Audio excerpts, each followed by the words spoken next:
جی جی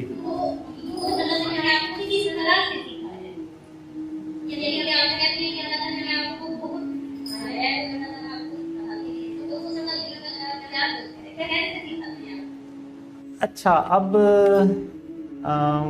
پہلا سوال آپ کا کیا تھا؟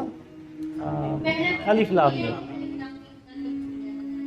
جی، اب یہ کہ میں ایک تو شروع سے ہی ویڈیوز بہت کم بناتا ہوں. یہ تو ابھی یہ میٹنگز کا سلسلہ شروع ہوا. اگر آپ دیکھیں اویس نصیر نے میرے پرانے انٹرویوز اپلوڈ کیے ہوئے ہیں، اس میں آپ کو کلیئرلی طور پہ لگے گا کہ مجھ سے ٹھیک سے بات بھی نہیں ہو رہی ہے. یعنی ایون مجھے پتہ بھی ہوتا ہے چیز کا، لیکن میں ایکسپلین ہی نہیں کر پا رہا ہوتا کہ میں کیسے ایکسپلین کروں.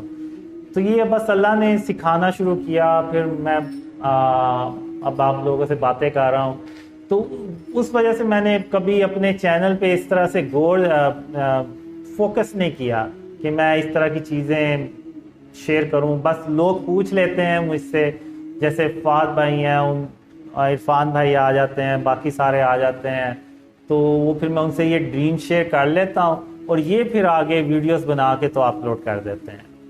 تو یہ اس طرح سے بیسیکلی ہوتا ہے. اب یہ بہت سارے ایسے آپ ڈریم سنیں گے جن کو میں نے یعنی ان کو بھی منع کیا تھا کہ شیئر نہیں کرنے، لیکن وہ انہوں نے شیئر کیے ہوئے ہیں. وہ بس انہوں نے لکھا ہوا کہ سیکرٹ ڈریمز ہیں اور یہ وہ، تو جس میں اویس نصیر نے بھی وہ ڈریم شیئر کیے ہوئے ہیں. تو حالانکہ میں بس ان کو اس لیے شیئر کرتا تھا اور ان سے کہتا بھی تھا کہ یہ کسی سے شیئر نہیں کرنا ہے، لیکن وہ بس ان کے دلوں میں بھی کوئی بات نہیں نہ رہتی، خاص طور پہ یہ واحد بھائی جو ہیں ان کے. تو اب چونکہ وہ لوگوں کو پتہ چل رہا ہے تو انشاءاللہ میں ڈیٹیل میں بتاؤں گا کبھی انشاءاللہ. اب دوسرا آپ نے پوچھا کہ اللہ کیسے سکھاتا ہے.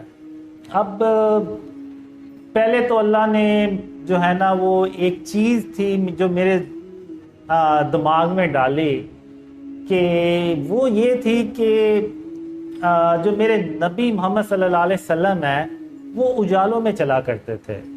یعنی ایون اندھیروں سے بھی گزرتے تھے تو وہاں پہ وہ اجالے ہو جاتے تھے اللہ کی رحمت سے.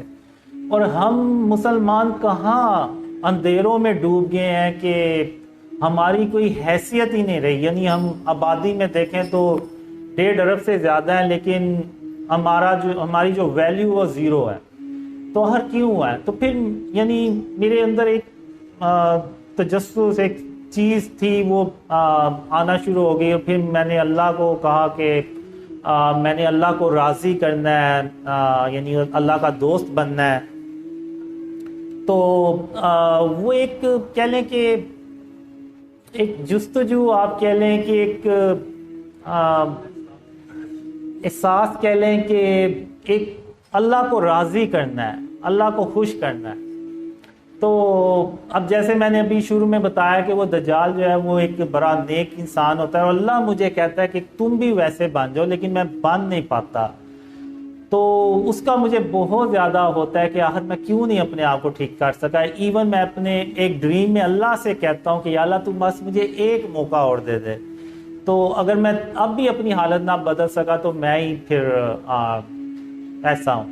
تو پھر اللہ مجھے موقع دیتا ہے. جب اللہ مجھے موقع دیتا ہے نا تو پھر میں کہتا ہوں کہ اب اتنے یعنی کافی مہینے تک میں نے دیکھا کہ میں اللہ کو ڈریمز میں منا رہا ہوں لیکن اللہ مان نہیں رہا.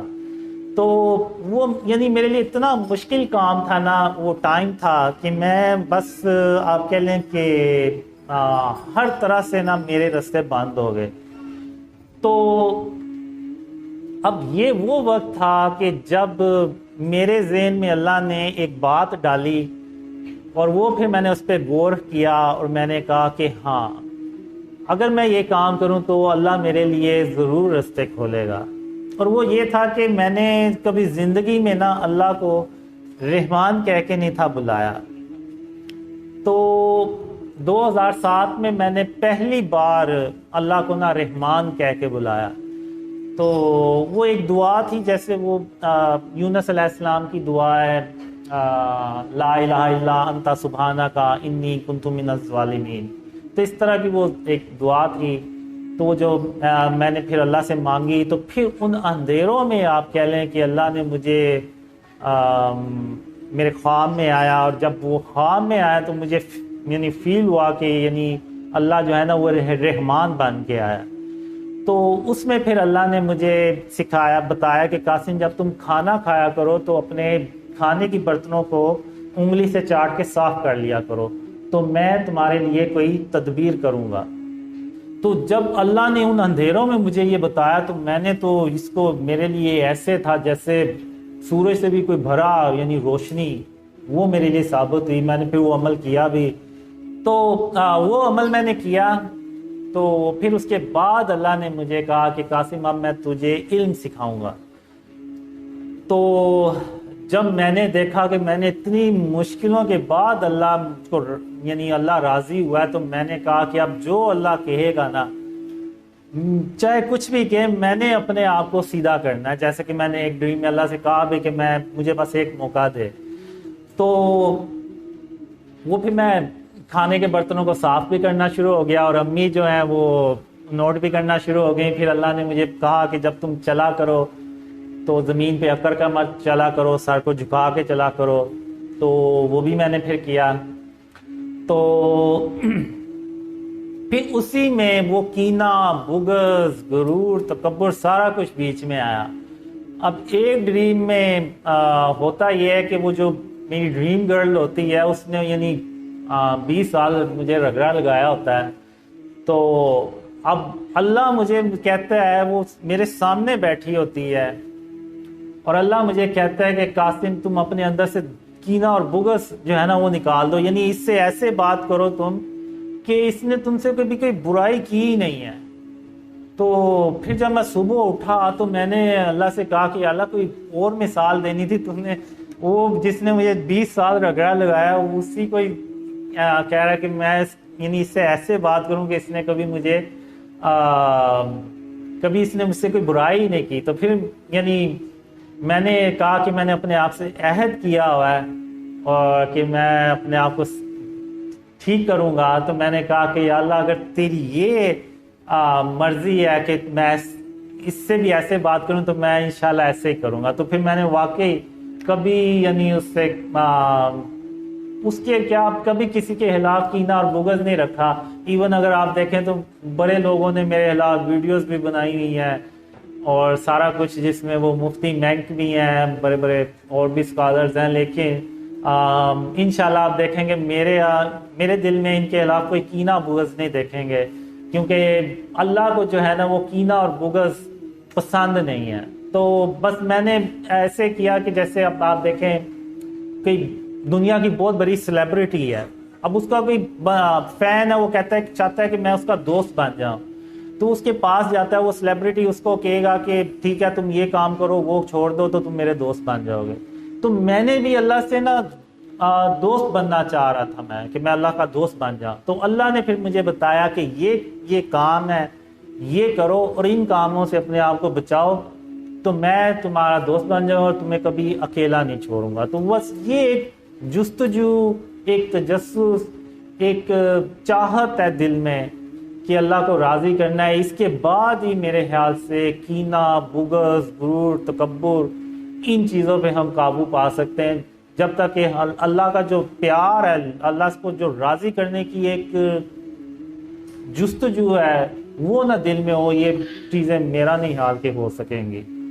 تو بس یہ اللہ کی رحمت سے ہی جو بھی ہے سب ہے، اور میں اپنے آپ کو پھر بھی ٹھیک نہیں کر سکا، اور میں بس جو پوچھتے ہیں تو میں یہ بس ان کو یہی کہتا ہوں کہ اگر اللہ رحمان نہ ہوتا نا تو میں آج یہاں نہ ہوتا۔ تو کیونکہ وہ جب میں نے اللہ کو رحمان کہہ کے بلایا نا تو اللہ نے مجھے بس یہ کہا کہ قاسم جب تو نے مجھے پہلی بار رحمان کہہ کے بلایا نا، پھر میں نے نہیں دیکھا کہ تو کون ہے، بس میں نے پھر یہ دیکھا کہ میرے بندے نے مجھے رحمان کہہ کے بلایا، اور اب مجھے یہ پروف کرنا اپنے بندے کو کہ میں واقعی رحمان ہوں۔ تو بس یہ چیز ہے کہ بس جو بھی ہے بس اللہ کی رحمت ہے، اور بے شک اللہ سب سے بڑا مہربان ہے، رحم کرنے والا۔ یہاں ایک سوال آپ سے پوچھنا تھا کہ پاکستان میں اشارے کتنے عرصے تک آئے گی؟ پاکستان میں خوشحالی کتنے عرصے تک آئے گی، یہ پاکستانیوں کے اوپر منحصر ہے کہ کب تک آئے گی، کیونکہ مجھے اللہ نے بس ایک چیز واضح طور پہ بتائی ہے، اور اللہ کے جب اللہ بات کرتا ہے، اللہ کوئی حکم دیتا ہے تو اس میں بس وہ کرنا ہوتا ہے، آپشن بھی کوئی نہیں ہوتی کہ اچھا یہ نہیں تو یہ کر لو، نہیں۔ اللہ نے مجھے جب ڈریم شیئر کرنے کا کہا نا، تو اللہ نے مجھے بس یہی کہا، قاسم یا تو وہ کام کرو جس کا میں نے تمہیں حکم دیا ہے، یا پھر ان اندھیروں میں ہمیشہ ہمیشہ کے لیے پڑے رہو۔ تو اسی طرح اگر ہم نے اپنی حالت بدلنی ہے نا، تو ہمیں خود پہلے اپنے آپ کو ٹھیک کرنا ہوگا، یعنی ہمیں پہلے خود اپنے آپ کو شرک اور اس کی اقسام سے بچانا ہوگا۔ جب تک ہم شرک اور اس کی اقسام سے نہیں نہ بچائیں گے، تب تک آپ بھول جائیں کہ اللہ کی کوئی مدد آئے گی۔ اور پھر ایک یعنی ابھی یہ ریسنٹ ڈریم ہے، اس میں میں کہتا ہوں کہ اگر ہم شرک اور اس کی اقسام سے اپنے ملک کو پاک کر دیں گے تو اس کے بعد کیا ہوگا، یعنی کیسے اللہ مدد کرے گا؟ تو پھر اللہ دکھاتا ہے، بتاتا ہے کہ جو اللہ ہے نا، وہ پاکستان کا جو آدھا میپ ہے نا، اس کے نیچے تیل کے خزانے نکال دیتا ہے، اتنے خزانے ہوتے ہیں۔ تو پھر میں کہتا ہوں کہ یہ تو اگر ہم پوری دنیا میں بھی تقسیم کر دیں تو شاید تب بھی نہ ختم ہو، اتنے زیادہ ہے۔ اور ابھی وہ صرف تیل کا ذخیرہ ہوتا ہے، اس میں جو باقی ذخائر ہیں وہ یعنی زمین سے، یعنی وہ جو ہم فصلیں اگاتے ہیں یا اور چیزیں ہیں، وہ الگ ہیں۔ یہ صرف تیل اللہ دکھاتا ہے کہ میں اتنا نکال دوں گا کہ استعمال نہیں ہم کر پائیں گے، اس تیل کو اتنا زیادہ ہوگا۔ تو اور اس کے علاوہ پھر اگر آپ دیکھیں تو اتنے حکمران آئے اس ملک میں، سب نے کوشش کی کہ کسی طرح یہ ملک جو ہے نا وہ ترقی کرے، لیکن وہ ترقی کرنے کی بجائے وہ الٹا ہم پستی میں چلتے جا رہے ہیں۔ تو ہمیں سوچنا چاہیے کہ آخر وہ ایک ایسا کیا عمل ہے کہ آج ہم نمازیں بھی زیادہ پڑھتے ہیں، قرآن بھی زیادہ پڑھا جاتا ہے، حج عمرہ بھی زیادہ کیا جاتا ہے، صدقہ خیرات بھی زیادہ کیا جاتا ہے، سارا کچھ پہلے سے زیادہ ہے، لیکن آخر کیا وجہ کہ ہم پھر بھی پستی میں چلے جا رہے ہیں؟ تو اس کی ایک ہی وجہ ہے کہ آج ہم نے اس گناہ کو جس کی کوئی معافی نہیں ہے اللہ کے ہاں، یعنی اللہ اس کو معاف نہیں کرے گا کبھی، اس کو ہم نے سب سے یعنی گناہ ہی سمجھنا چھوڑ دیا۔ ہم تو بس یہ کہتے ہیں کہ یہ تو یعنی ہماری ڈیکوریشن بڑھاتے ہیں، ہمارے سوسائٹیز کی حسن کو بڑھاتے ہیں، ہمارے گھر کی زینت کو بڑھاتے ہیں، تو یعنی ہم نے اس کو گناہ ہی سمجھنا چھوڑ دیا ہے۔ تو اور وہ گناہ وہ ہے جس کا اللہ کبھی ہمیں یعنی اس کو معاف ہی نہیں کرے گا۔ تو میں پھر یہی کہوں گا کہ جب تک ہم شرک اور اس کی اقسام سے اپنے آپ کو پاک نہیں نہ کریں گے، آپ بھول جائیں کوئی اللہ کی کوئی مدد آئے گی، اور بھول جائیں کہ کوئی ہمارے حالات بدلیں گے۔ یہ ساجد قاضی سوال پوچھنا کراچی سے کہ قاسم بھائی کو نبی علیہ السلام مدینہ بنائیں گے تو قاسم ہم آپ کو ساتھ لے جائیں گے کہ اب مدینہ جانے والے ڈریمز کافی زیادہ اب مدینہ جانے والے ڈریمز کافی زیادہ ہیں، یعنی اتنے زیادہ بھی نہیں، تھوڑے سے ہیں۔ اب پتہ نہیں، میں ایک پرانا ڈریم ہے اس میں تو لوگ ساتھ جاتے ہیں، اور جو دوسرے باقی ڈریمز ہیں ان میں اکیلا جاتا ہوں یا شاید ساتھ ہوں کچھ، واللہ عالم۔ میں سے زیادہ کیا جواب؟ ہاں، لیکن ایک بات کنفرم ہے کہ میں نے یعنی لاہور کے دوسرے کونے میں بھی جانا ہو نا تو میں کسی کے ساتھ ہی جاتا ہوں، اکیلا نہیں جاتا، یہ ایک چیز ہے۔ تو میں اگر مدینہ کبھی جاؤں گا تو کسی کے ساتھ ہی جاؤں گا۔ آپ سے سوال بتا دیتا ہوں کہ جب اسرائیل ورلڈ وار تھری کا ختم ہمارے پاس، تو کیا دجال کا کوئی ریلیشن ہوگا اسرائیل سے کہ نہیں؟ دیکھیں، پہلی بات تو وہ مسجد اقصیٰ کی تعمیر، سارا کچھ دوبارہ ہوتا ہے، جب پاکستان اللہ کی مدد سے مڈل ایسٹ میں جاتا ہے تو وہ ہم یعنی سارا کچھ دوبارہ سے بلڈ کرتے ہیں. اور جہاں تک دجال کی بات ہوئی، دجال کو اصل میں ضرورت ہی نہیں ہے کسی کی. اس کے پاس پاورز اتنی ہوں گی کہ لوگ خود اس کو جوائن کریں گے. ایون جو یہودی ہوں گے نا، وہ بھی جب دیکھیں گے کہ اس سے ہمارا مفاد پورا ہو رہا ہے تو وہ یہودی بھی جو ہے نا وہ جوک در جوک اس سے جوائن کریں گے دجال کو. اور دجال جو ہے وہ پھر اس طرح سے اپنے پوری دنیا پہ جو ہے نا وہ حکومت کرتا ہے. اور جو دجال کو نہیں مانتے، دجال ان کے اوپر بہت سخت ظلم کرتا ہے. یعنی ان کا آپ کہہ لیں کھانا پینا بند کر دیتا ہے، سارا کچھ کر دیتا ہے. اور بغیر کھائے پیے آپ اندازہ لگا سکتے ہیں کوئی انسان کیسے کتنے دن جی سکتا ہے. تو جو اس کو نہیں مانتے تو بہت ظلم کرتا ہے. جو اس کو مانتے ہیں تو وہ ان کو جو کچھ بھی دیتا ہے اسی چند دنوں کا وہ ہوتا ہے. اس چند دنوں کے بعد وہ سب کچھ ختم ہو جاتا ہے. تو یہ دجال جو ہے نا یہ ایک بہت بڑا فتنہ بھی ہے اور ٹرائل دھوکہ آپ کہہ لیں، جو بھی آپ کہہ لیں. اور اتنا یعنی ہوتا ہے کہ اگر دجال کے سامنے کوئی چلا گیا ہے نا تو وہ 99.9% چانس ہے کہ اس کو جوائن کر لے گا اور اس سے بچ نہیں سکے گا اس کے فتنے سے. تو اللہ ہم سب کو دجال کے فتنے سے بچائے، آمین. میرا سوال سبب وسیع کا اعتراف سے پاکستان کے سامنے چلانے نظام صدر فلسطین کے مسلمانوں کی کیا مدد کریں گے؟ ان کے فلسطین کو پاکستان سے بہت امید ہے. دیکھیں جو میں نے ڈریمز میں دیکھا ہے نا، جو بھی حکومت ہوتی ہے جو شرک اور اس کی اقسام کو ختم کرتی ہے اور اس کے بعد اللہ کی مدد آتی ہے، ایک بار جب ڈسٹرکشن شروع ہو جاتی ہے مڈل ایسٹ میں یا ادھر ادھر، وہ بھی کچھ نہیں کر پاتے. پھر آپ بھول جائیں کہ مسلمان غزوہ ہند سے پہلے کچھ کر سکیں گے. کیونکہ جو میں نے ڈریمز میں دیکھا ہے نا، ورلڈ وار 3 میں کہیں نہ کہیں دجال اس کی بیک میں ہوتا ہے. تو یعنی اب میں نے کچھ ڈریمز میں یہ بھی دیکھا ہے کہ دجال جو ہے نا وہ 2 بار آتا ہے. ایک بار جب اس کی پاور لیول جو ہوتا ہے نا وہ 2 ہوتا ہے یا اس طرح سے کچھ کم ہوتا ہے یا زیادہ، تو اس وقت آتا ہے. لیکن اس کو یعنی کانفیڈنس اتنا ہوتا ہے کہ وہ کہتا ہے کہ شاید میں یہ سارا کچھ جو ہے نا اس کو قابو کر لوں گا، اپنے مقصد میں کامیاب ہو جاؤں گا. لیکن وہ نہیں ہو پاتا اور وہ اللہ کے حکم سے نا قید ہو جاتا ہے. اور قید بھی وہ کئی سال تک ہوتا ہے اور اسی دوران وہ پیس ٹائم چلتا ہے جس دوران وہ دجال قید ہوتا ہے. پھر وہ اچانک باہر نکلتا ہے اپنے پورے لیول پاور 4 میں اور پھر وہ تباہی مچاتا ہے. تو جو کوئی بھی حکومت ہوگی وہ بس اتنا کر سکتی ہے کہ وہاں کے لوگوں کو نکال کے تو پاکستان لے آتی ہے. صرف یہ کر سکتے ہیں. باقی یہ بھول جائیں کہ کوئی مدد کر سکتے ہیں یا کچھ اور. کیونکہ جو میں نے ڈریمز میں دیکھا ہے،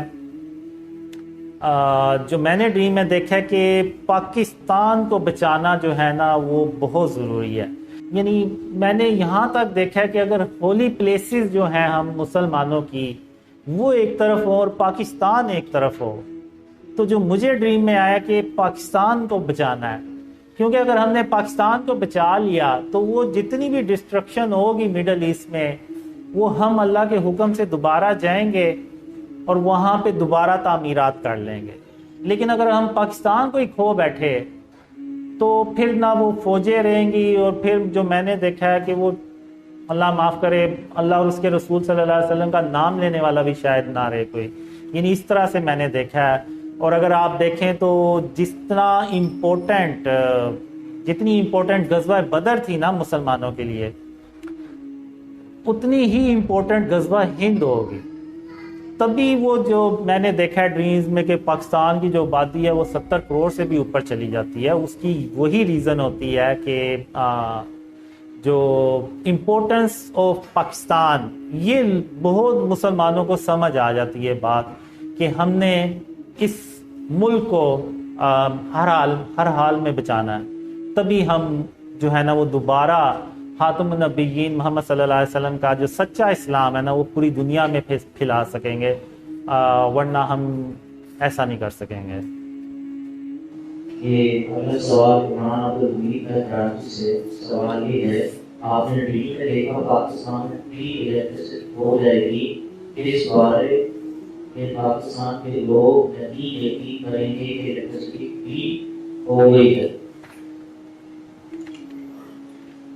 اس وقت کا لیڈر کہے گا کہ آپ کو یقین نہیں تو آپ میٹر نکال دیں۔ تو سوال یہ ہے کہ آپ نے اس فلم میں لیڈر جس کو دیکھا تھا کون ہے اس اسلامک پریزیڈنشل سسٹم کا لیڈر؟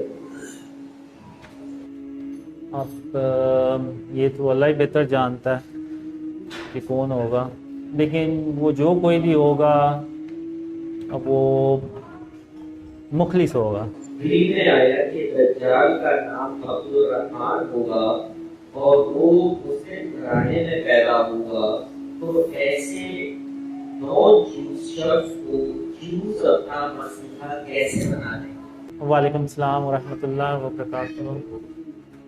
بالکل اس کا نام عبدالرحمن ایسے ہی ڈریم میں آیا ہے، اور اصل میں جیوز جو ہے نا وہ کسی کو بھی اپنا بس مقصد انہوں نے پورا کرنا ہے، چاہے وہ دجال ہو یا کوئی اور ہو۔ اگر وہ دجال بھی ہوگا تو انہوں نے کہیں نہ کہیں سے نا وہ لنک بنا ہی لینا ہے کہ یہ ہماری نسل میں سے تھا، پھر اس کے ماں باپ مسلمان ہو گئے تو یہ بھی مسلمان ہو گئے، لیکن یہ پھر دوبارہ ہمارے پاس ہی لوٹ آیا۔ تو جیوز اگر آپ دیکھیں تو اپنا مقصد نکالنے کے لیے پتہ نہیں کیا کیا کچھ دنیا میں عمل کرتے ہیں، ایلومیناٹی بھی انہوں نے بنائی ہوئی ہے، اور اس طرح کی اور بھی بہت سی تنظیمیں بنائی ہوئی ہیں۔ تو مقصد ان کا بس آگے کوئی بھی ہو، بس مقصد ان کا وہی ہے، اب ہر دور میں مطلب نکالتے رہتے ہیں اور وہ اسی پہ ہی کریں گے، میرا سے عمل کریں گے۔ نیکسٹ کوسچن ہے، نبی عظیم 4 سال چلے گی جس کا مقام مڈل ایسٹ ہوگا اور نظرہ ہند بھی اسی کا حصہ ہے، تو نبی عظیم شروع ہونے کے کتنے عرصے بعد نظرہ ہند شروع ہوگی اور اس کا دورانیہ کتنا ہوگا؟ مجھے پچھلے سال ڈریم آیا تھا کہ جو جنگیں ہوتی ہیں نا وہ تقریباً 4 سال تک رہتی ہیں، اور اسی میں ہی غزوہ ہند ہوتی ہے، اور غزوہ ہند اینڈ میں تقریباً ہوتی ہے۔ اب کافر لوگ جو ہوتے ہیں وہ کہتے ہیں کہ ہم نے مڈل ایسٹ سارا صاف کر لیا ہے، پیچھے صرف پاکستان بچا ہے، یا ادھر آپ دیکھ لیں تو انڈونیشیا، ملیشیا، بنگلہ دیش، تو وہ کہتے ہیں کہ ہم ان کو بھی نا صاف کر لیں گے۔ اور واقعی وہ بہت بڑی فوج ہوتی ہے پورے ہندوستان میں، آپ کہہ لیں 100 ملک اگر میں کہوں تو وہ کم غلط نہیں ہوگا، اور بہت زیادہ وہ ان کے پاس اسلحہ، جہاز، سارا کچھ ہوتا ہے، اتنا کہ پاکستان میں جو رہ رہے ہوتے ہیں نا وہ بھی ڈر رہے ہوتے ہیں۔ ایون جو ہم دیکھتے ہیں کہ ہم بھی آپس میں بات کرتے ہیں، تو میں کہتا ہوں کہ نہیں، اللہ ہمارے ساتھ ہے، اور بے شک انشاءاللہ ہم بھی اللہ کی مدد سے جیتیں گے۔ اور اللہ نے ہمیں 3000 کالے رنگ کے جنگی جہاز بھی دیے ہوئے ہیں، جو 1000 جو ہیں وہ فضا میں اڑ رہے ہیں، اور 2000 جو ہیں وہ سٹینڈ بائی پہ ہیں، تو انشاءاللہ ہم جیتیں گے۔ اور جو میں نے دیکھا ہے کہ غزوہ ہند سے پہلے جب شروع ہونی ہوتی ہے تو خاتم النبیین محمد صلی اللہ علیہ وسلم خود اس جنگ میں تشریف لاتے ہیں، اور پریزنس ہوتے ہیں، موجود ہوتے ہیں وہ ہمارے ساتھ۔